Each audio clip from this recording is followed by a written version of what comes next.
Genesis chapter 28, just 2 verses later. This is right at the beginning of this week's Torah portion. Chapter 28, verse 13 and 14. It says as follows: V'hineh Adonai nitzav alav. So Jacob falls asleep. We're continuing right where we left off. Jacob falls asleep, and the Lord comes and he's standing over him. This is obviously a prophecy. Vayomar, and Hashem said to him, Ani Hashem Elokei Avraham Avicha Ve'Elohei Yitzchak. I am the Lord, the God of Abraham your father, and the God of Abraham your father, which is referred to as your grandfather, and the God of Isaac, which is really your father. And he tells him, Haaretz asher atah shochev alea, the land upon which you are lying, lecha etenena uzarecha, to you I will give it, and to your seed. Then the next verse continues, and we're going to address that. Reb Leib addresses it. Genesis chapter 28, verse 14. Ve'aya zaracha ka'afar haaretz. And God continues to promise to Jacob, and your seed shall be as the dust of the earth. Ufaratzta yamma v'kedma v'tzafona v'negba. Very famous words. And you shall gain strength westward, eastward, and northward, and southward. And through you shall be blessed all the families of the earth, and through your seed. So Reb Leib wants to ask a very, very interesting question. It's not his question. The truth is, we'll see Rashi actually had this question and answered it based on the Talmud. The question is let me stop sharing. Okay, good. The question is as follows. Did Hashem only promise, it seems from the verse that Hashem is promising to Jacob only the 4 cubits he's laying down on. Just that area he's lying down on. He says, this land that you are lying on is going to be for you and for your descendants. Really? 4 cubits? That's it? So Rashi answers based on the Talmud Masechet Chulin, page Tzadik Aleph Amud Bet, that's 91b. That says, what God actually did was he folded the entire land of Israel. Again, only God could do such a thing. He folded the entire land of Israel under Jacob so that when he was sleeping and that prophecy was taking place, he was really on top of the entire land of Israel. Listen to how fascinating this is. And what's the point? This is to allude to and to prove that just as easy as it is for one to conquer 4 cubits of land, to conquer, to inhabit, and to reside over the entire land of Israel will be just as easy for Jacob and his descendants. It's a beautiful thing. So this is what Reb Leib quotes as a starting point for this verse. And then he wants to pay attention to another deep insight that we can understand from this phrase. The phrase of, this land that you are lying on. Haaretz asher atah shochev aleha. That's in verse 13. The land that you are laying on. The Reb Leib tells us a fascinating concept. He says that the place that a tzaddik, a righteous person, lies on, and in this specific case, Jacob, the place that the holy patriarch Jacob lied on was a miniature version of the land of Israel, right? Because everything was folded under him. So this was a miniature version of the entire land of Israel. And this was the source that will serve as a foundation for the extension of the entire land of Israel, as we read in verse 13, and it will be spread out all 4 directions. So again, the concept Reb Leib is saying is that this lying down, this resting place of the holy patriarch Jacob was a model of how it will serve as a foundation and an extension for the entire land of Israel. And if, God forbid, Reb Leib continues, if, God forbid, there be some type of blemish in Jacob's resting place, in his place of lying down, in his place of sleep, that would cause results that would be expressed in the Holy Land itself. And now he goes on to explain this concept. So I hope we have this super clear, because based on this is what we're going to continue with. Let me just repeat it, okay? The idea is as follows. The fact that the Torah is telling us that Jacob is lying down on this place, and this is the place that God is going to give him and is going to spread forth from, Reb Leib is saying that it seems like the lying down of Jacob on this land is like a miniature version of the entire land of Israel, which will serve as a source that will extend into the entire land of Israel.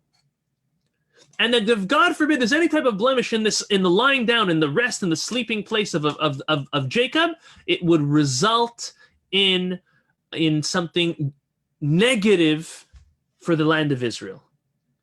So his first example we see is by Rachel. We see his example by Rachel, who has a very interesting conversation with her sister Leah. I'm pulling it up on the screen. We are in chapter 30, verses 14 and 15. Take a look at this. Vayelech Reuven bimei ketzir chitim. And Reuben was the eldest of Leah, the eldest son to Leah, went in the days of the wheat harvest, vayimtza dudaim, and he finds a certain flower called dudaim. There's different opinions what dudaim were. I'll tell you briefly now, we'll get back into it a little later, but some say it was a jasmine, some say it was violets, some say it was mandrakes. These were the different opinions of what dudaim were. Nevertheless, he finds these type of plants or rather flowers, basada in the field, vayave otam el Leah imon. He brings it to his mother Leah. On his way bringing it, Rachel comes, vatomer Rachel el Leah. So when Rachel sees Leah receive this gift of the flowers, she tells her, Tenina li midudae benech, please give me some of your son's flowers that he gave you. Interesting conversation. Good, it gets better. Don't try this at home, okay? Vatomer la. So you know what Leah answers to her younger sister Rachel? Let's just put this in perspective, just in case you don't remember. Rachel was the beloved wife of Jacob. Jacob's true love. Jacob's all of, his entire attention was given to Rachel. She was the favored wife. And Leah less so. Leah was rewarded, as the Torah says, to have children right away. Rachel waited many years. So look what Leah, the one who has children, yet the unpreferred by her husband, says. She says as follows, Hamat kachtechet ishti velakacht gam medudae bini? Is it a small matter that you've taken my husband? Now you also want to take my son's flowers? You robbed my husband. Now you want my son's flowers? What's going on? Okay, so interesting flower episode. Question from Rachel to Leah, hey, pass me some flowers. Leah explodes at her sister, saying, are you crazy? You robbed my husband, now you want to take my flowers? Now look what Rachel answers, and I think this is the biggest question of all. She says, Lachen yishkav imacha laila tachat dudae venech. No problem. Give me the flowers, and he shall sleep with you tonight as payment for your son's flowers. She says, don't worry.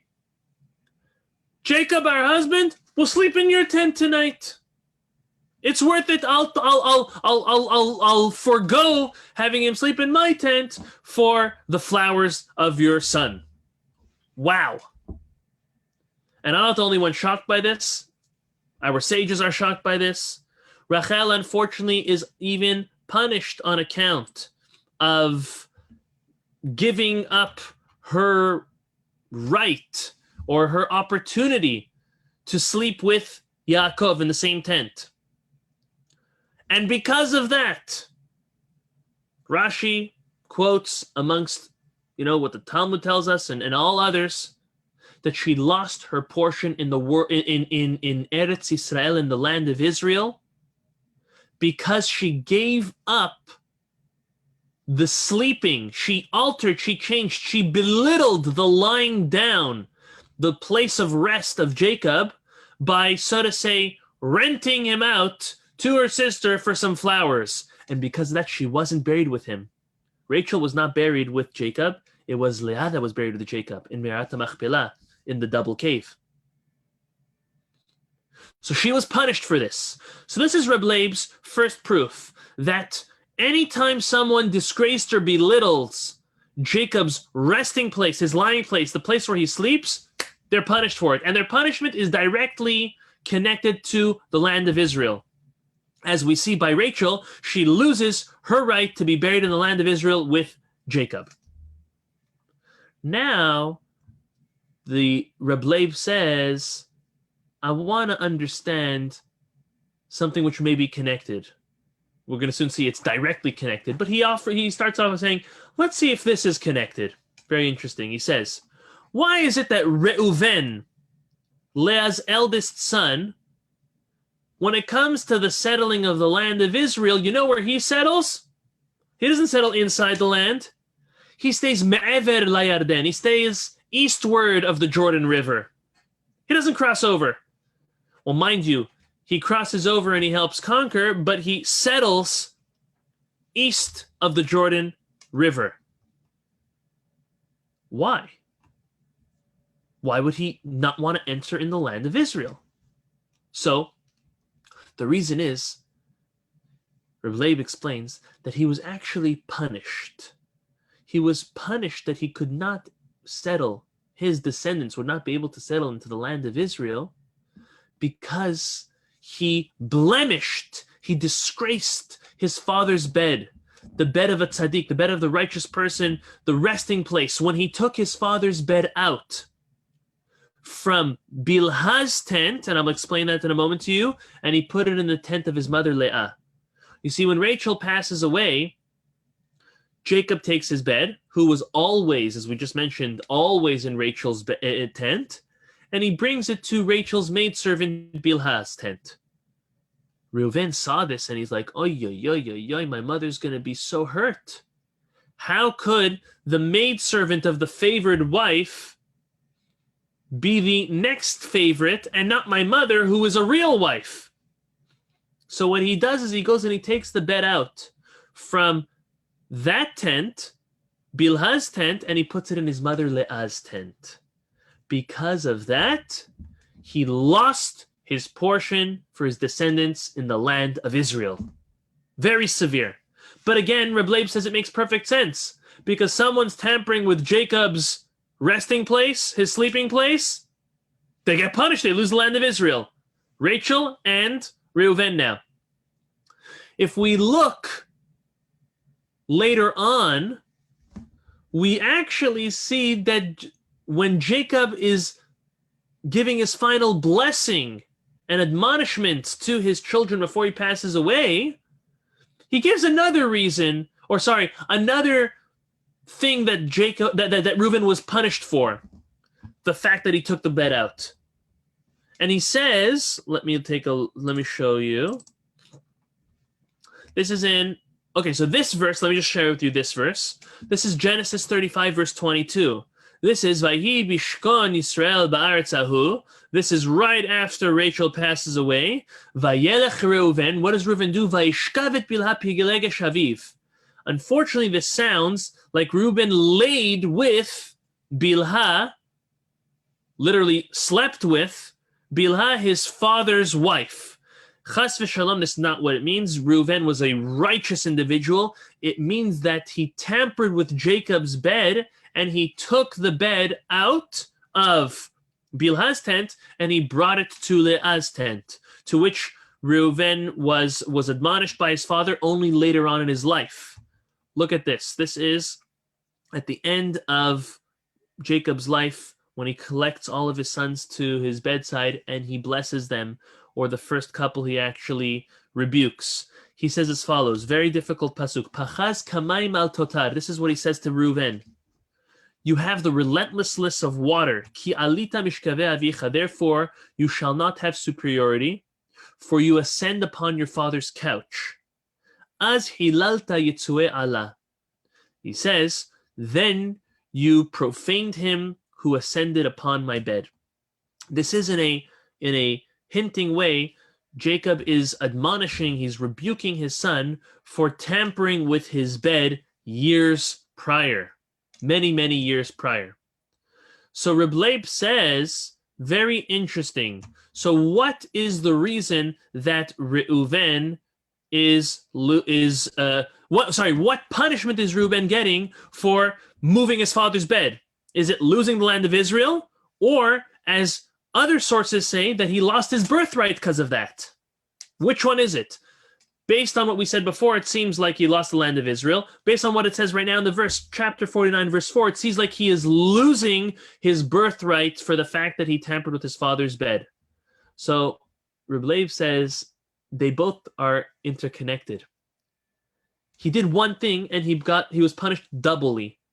But there's a reason for their connection, as we explain. And he says, before I give you the connection between Reuven losing the land of Israel and losing his birthright, he pulls a beautiful gematria, a mnemonic, which actually shows us that they really are both equated. You see here these last two words I have in bold, Yetzui Allah, which means ascended upon my bed.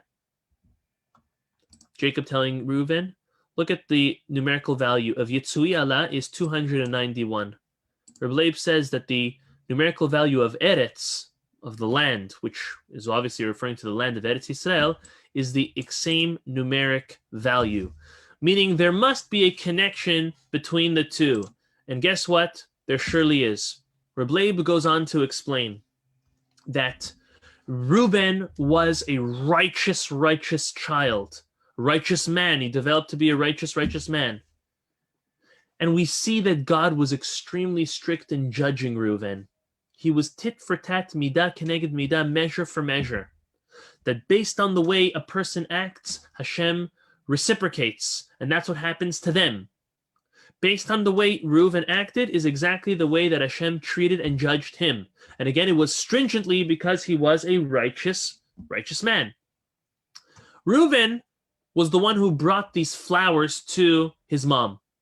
Now, the type of flowers were no ordinary type of flowers. As we mentioned, they were either jasmine, violets, or mandrakes.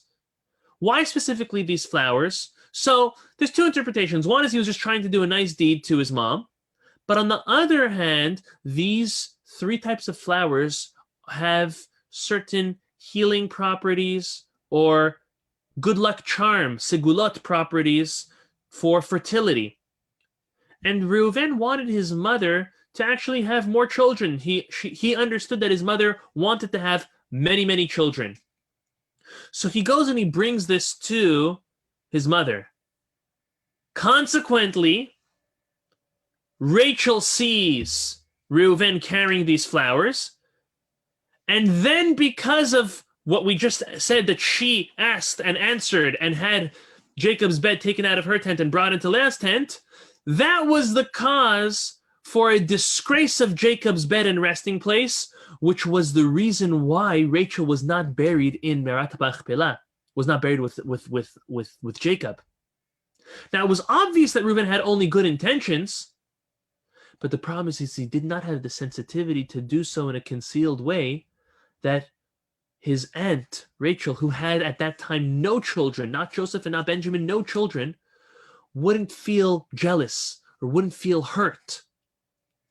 Either because, what are you bringing fertility flowers, fertility medicine to my sister who already has children and not to me?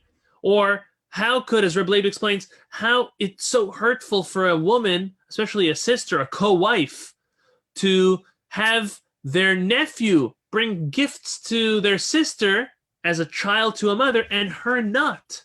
So she felt really sad, so that's why she was envious of it. Because Reuven was not sensitive to that feeling of Rachel, then Rachel, again, out of her own free will, acted not at the highest regard to Jacob's resting place in his bed, and that's what initially or eventually turned into her being punished and not being buried with Jacob. So Reb Leib says,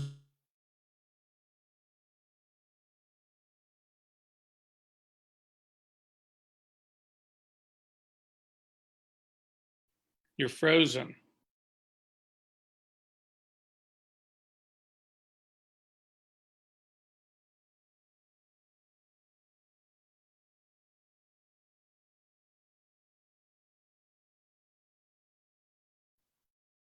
Is he frozen to everybody or just us? I think you're frozen to everybody, right, Rachel? Everybody. So is Isaac Capuano wandering around in the dark because he's plotting a robbery or evading authorities? Or is he just lost? That is the important question of the evening. You are muted, Mr. Isaac. Capuano. Isaac, can you reply? He's muted. He's operating in stealth mode. And Hannah, you having a good time?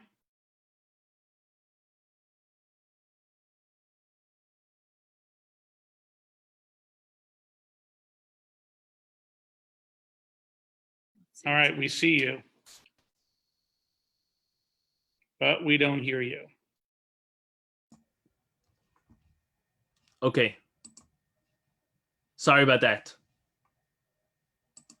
Everyone here still? All right. So again, what we said is we see that Jacob, that Reuben was clearly righteous, yet at his high level of righteousness, he should have been more sensitive to Rachel not being able to conceive and not having a child.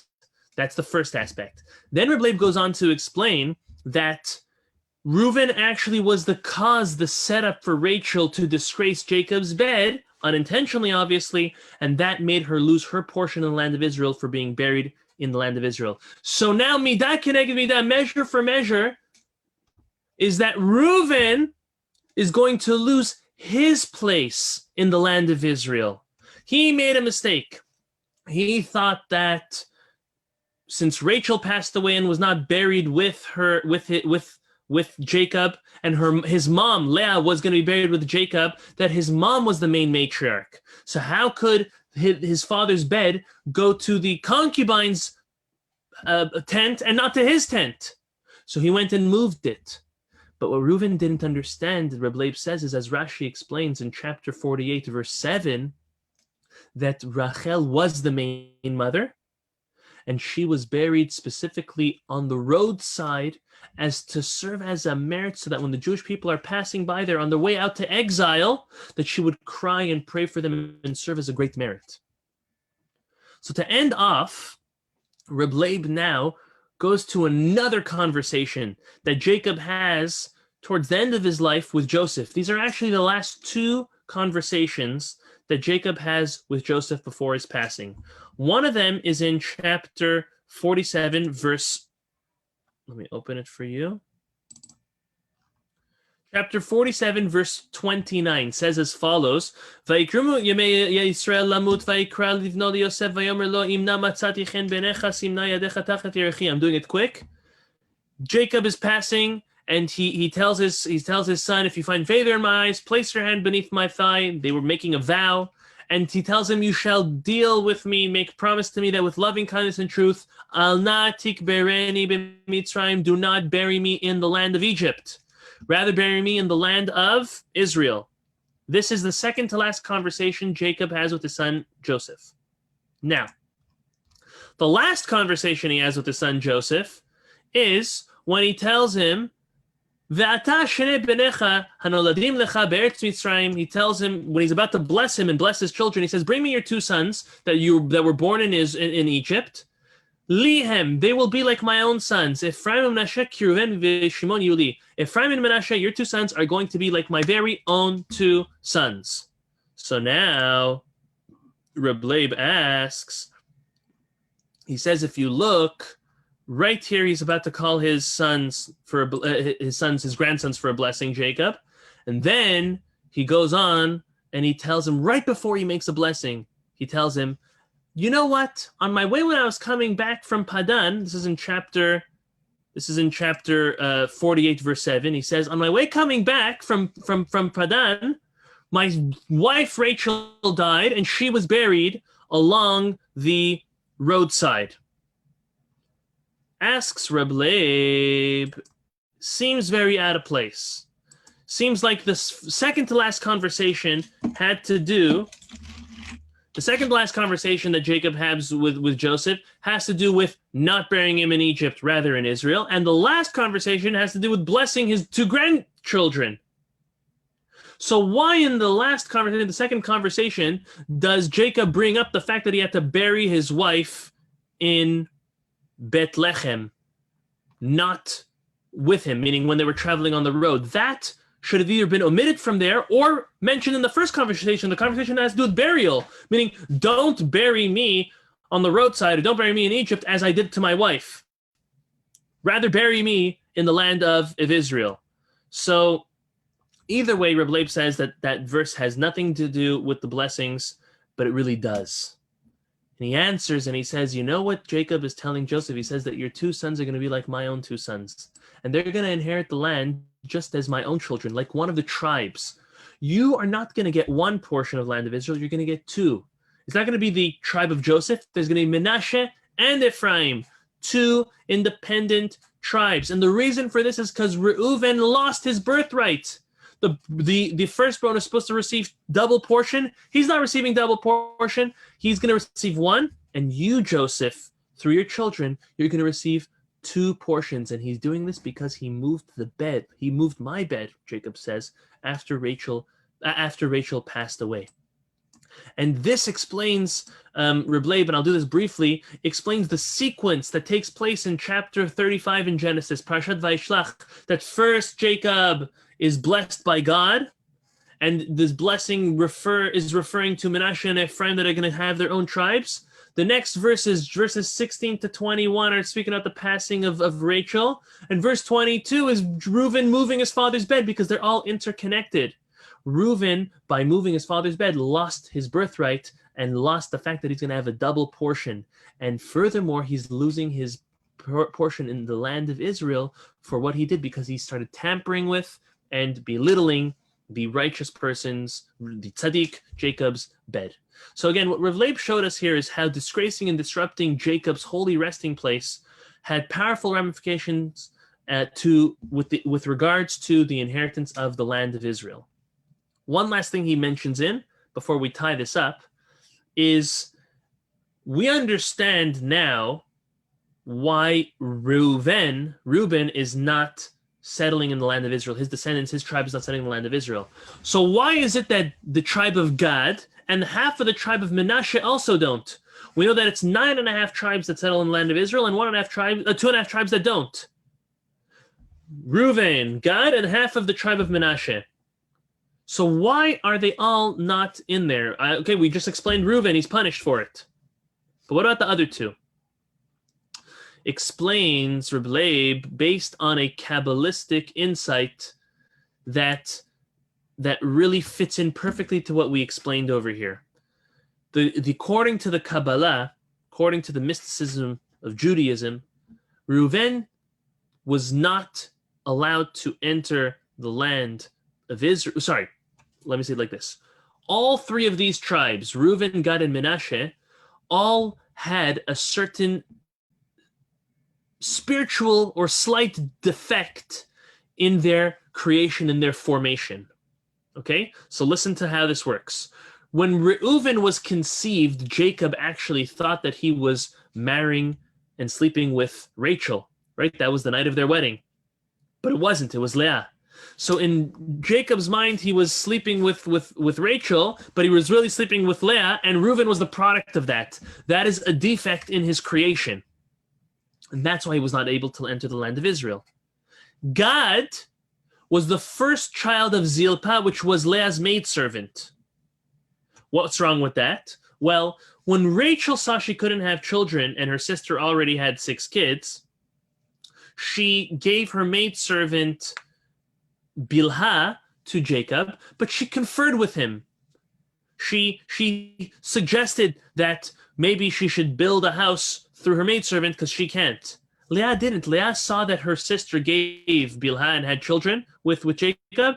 She just gave her maidservant Zilpah and didn't confer, didn't seek advice with Jacob or tell him to have children. Just gave it to her. And that is a defect in the creation, in the formation, a slight defect in the creation and the formation of God. So that's why they were both excluded. So now comes, I think the nicest novelty is, how come is it half of the tribe of Menashe that didn't enter? Because look at this. Who was the parents of Menashe and Ephraim? It was obviously Joseph and Osnat. Who is Osnat? Osnat is the daughter of Dinah, who is the daughter of Leah. Leah, Jacob's wife, had a daughter, Dinah. But Dinah also had a daughter. Her name was Osnat. Who was the father of Osnat? Unfortunately, Dinah was raped by Shechem, an evil, evil king, a tyrant, who saw her walking, craved her, and forcefully was with her. And the result of that relationship was the birth of this Osnat. As soon as she was born, Dinah's brothers, that's the sons of Jacob, see this baby and says, we cannot have this impure child live amongst our pure nation, and they sold her as a slave to Egypt.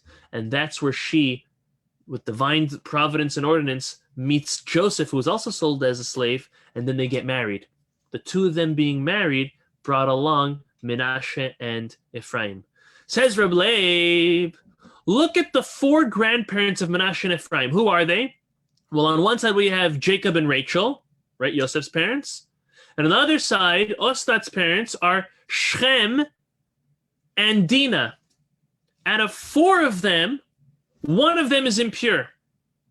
He says if you take a ratio, if you have two children, Menashe and Ephraim, and then you have a quarter that has to be, that is impure, that would be half of one of the tribes.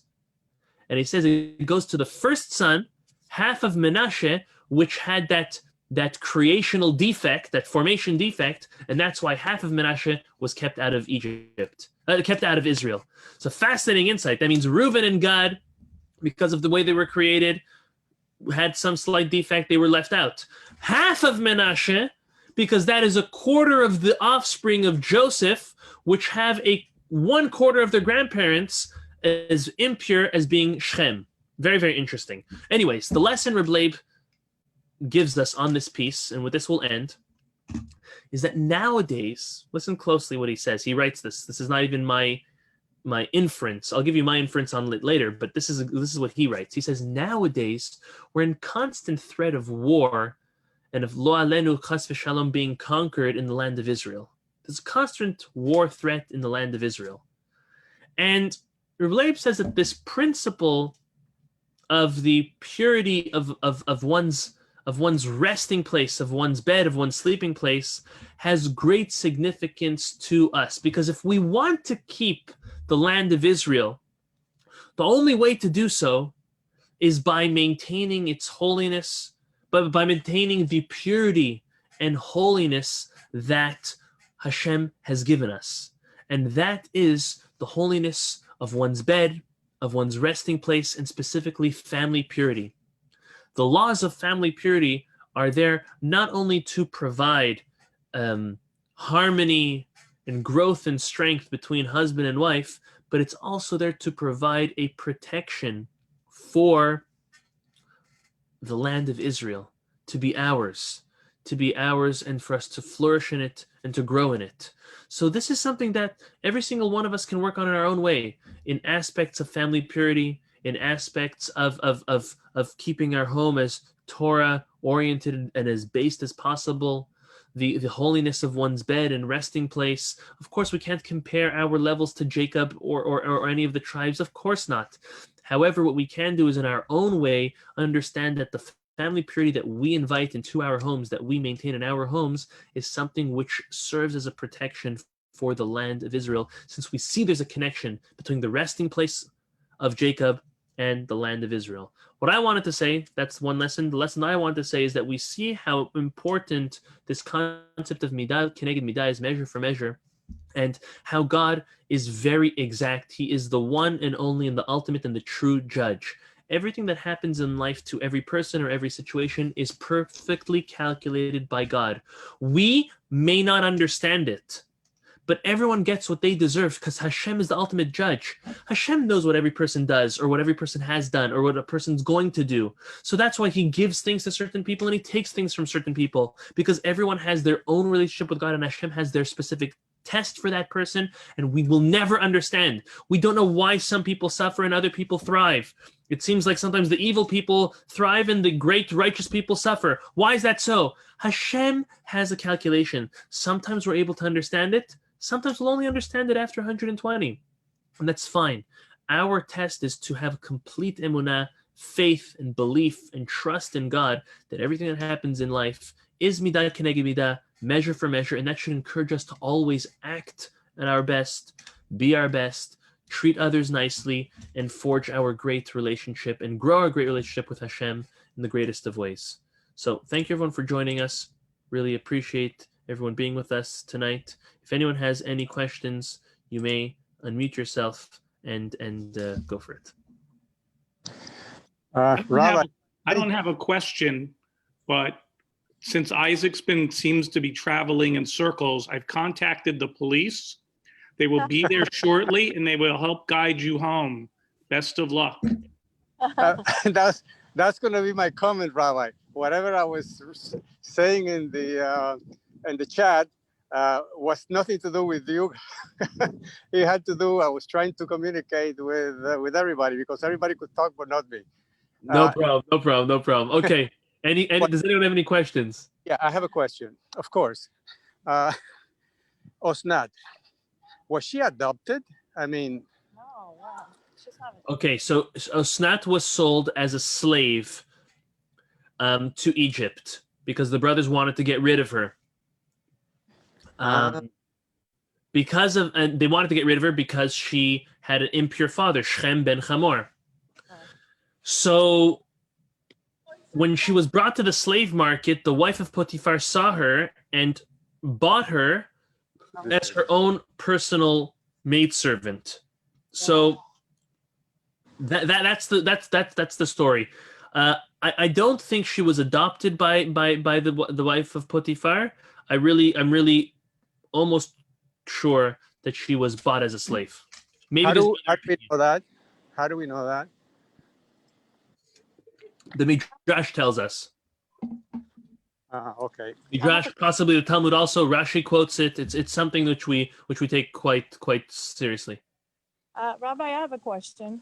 Yes. I may. Now, Joseph was a righteous person and a very religious person. And how come he married Osnat? If he knew that she wasn't exactly like him. Okay, so very good question. Osnat was actually the only option that he was able to marry. Right. Because everyone else was fully Egyptian. Osnat was at least his niece. Yeah. And her mother was of pure descent. Right. And therefore that was I guess the only option for him, and he obviously saw good qualities and a pure neshama. The brothers are actually admonished and frowned upon for the fact that they sold Dinah, meaning Jacob didn't really want to do it. They kind of forced their father into it. Yeah. So she was definitely a holy person. That's a good answer. If she was holy, then it makes it right. Yes. Okay, thank you. Any other questions? Yasmina was writing something in the chat about it. Can I ask a question? Yeah. Perhaps I'm wrong. Why do I feel like I've learned in the past that Jacob couldn't have two wives in Hebron? Okay, very good. You did read this. Another reason why Rachel had to pass away before Jacob re-entered the land of Israel is because he could not have two. A person's not allowed to be, even back in the day when a person was allowed to be married to two women, they would not be allowed to be married to two sisters because that's just too personal. Right. So therefore, one of them had to pass away before re-entering the land of Israel, because before the Torah was given, the laws were not enforced as strict as it was after the Torah was given. So inside the land of Israel, it was more enforced. Outside, it was less. So since he was outside the land of Israel, he was able to be married to both of them. Right. And then after when he moved back, came back home, one of them had to pass, and that's why Rachel passed. That was another reason for passing. But why was it her that had to pass? Well, it's because she disgraced her husband's holy bed, holy resting place. She disgraced his holy place, but yet God, Hashem, grants her. Yeah, so she wasn't Greatest punished. Like blessing. it wasn't like That's like the that she was greatest completely blessing. wiped off. Yeah, it wasn't like she was wiped off and nothing to do. But She at put up least with she all wasn't. that jealousy. Yeah, exactly. You know, she honored her sister, so her sister shouldn't feel humiliated. And that was such a big elevation on her part. That's why she's Rachel Imenu. No, I know. Yep. So she just missed out on that point of being buried with Jacob. That's what it was. Yehuda. can't get it all. Rabbi, Thank you. know that I can handle more than one, but our cousins can marry up to 4 wives, and in our ancestries, we're allowed legally by our Torah to marry more than one, have 2 or 3 or 4. So long conversation. We'll make it quick to say that nowadays nobody is allowed. No Jew is allowed to have more than one wife. It was originally so that Sephardic custom was forever to have more than one wife, as recent as probably Yehuda, your father's generation. You know, I Right. wouldn't say people your generation. You're Baruch Hashem, you're too young for that. Yeah. But I'd say the generation before you, Mm-hmm. for sure the generation before that, let's say your grandfather's generation, for sure.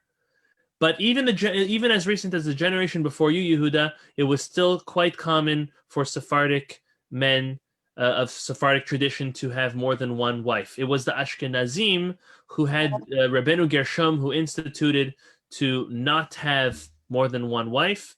And that is something which nowadays has been adopted by all. It's been adopted by all because, as you said, it's very difficult for the world culture to accept more than one husband having more than one wife. Why could it be one way or not the other way? There's all explanations to that, but at the end of the day, nowadays no rabbi will marry a man to more than one wife for the main reason that treating more than one wife nowadays, with the degeneration of society and us as people, is very hard to make sure to tend to more than one wife.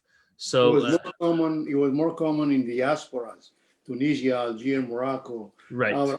Our rabbinical guys used to do that also. Yeah. Everyone. It was a common thing, and nowadays it's definitely not. It's not popular. Not in Israel. Not in Israel. Well, maybe it definitely was in Israel. Maybe it didn't last as long as in Israel as the rest of the world. That's because the Jewish people were in exile; they weren't there. But for centuries and centuries and centuries, the Jewish custom was just as it was in the Bible and the Torah to have more than one wife, multiple wives. I mean, I could go on and talk about it. The reason for that is because basically, what a person would do is they would marry a woman. Primarily to have children with them in order that they can build their family. And what they would do is they would even, instead of adopting a woman, he would marry her so that he can, have her to have more children and build his family even larger and even larger. So it's kind of like a trade-off. Like, I'll take care of you. I'll give you room and board. I'll build a family with you. We'll build a family together. We'll have many children, and that's many children that will work the field and that will be scholars and yada yada yada yada. So that's the mentality of back in the day. And nowadays it's not like that. Nowadays it's husband and wife building a family, together. But in Israel, the Arabs can bring 7 wives and 20 children. My uncle give them the check every month of the allowance for Golda Meir's bonus for each of the children. And they really empty the banks of Israel by marrying 20 kids, 30 kids, 40 kids. It's just crazy. Some sheikhs in the desert don't recognize their wives from their daughter, It's so bad. Now, we may have logged in late. I know that you didn't dedicate this lesson to anybody. Is that so? Yes, this week we did not have any specific sponsors. Well, I will dedicate one in your honor and your health. Thank you. Thank you. Okay, thank you. So tonight's class is dedicated by Yehuda and Aviva Ben Chorin in honor of everyone, in honor of the class. Your health. Your full Thank you. In honor of welcome. my health. Thank you. I appreciate it. Thank you. Thank you very much. I guess I sent the notice out too late, so I didn't get anyone to. But thank you, Yehuda. I appreciate it. It's routine. Rabbi. Okay. Rabbi, Thank you. Yes. was Rachel very old when she passed away? Rachel, I have it. I have it calculated somewhere. So let me make a calculation. She was. I need to find it. There's different ways to calculate it, but I have it calculated. I've calculated it before. She was not so old. She was a lot young. She was a lot younger than. Yeah. I think I remember the number 36. Wow. What? Really? 36? Yeah. Wow. She What was. that some sort of a punishment too? It seems like it, yes, because she disgraced her husband's bed. Wow, 36 years old. Wow. Yeah, I remember the number 36 because Jacob was 20. Yeah, that's what I remember. He was 20 years in the house of Lavan. Yeah. And she must have been 16 years old when he came to marry her. He didn't marry her right away. Right. But I remember. I think 36 was the number. Yeah, very young. Wow.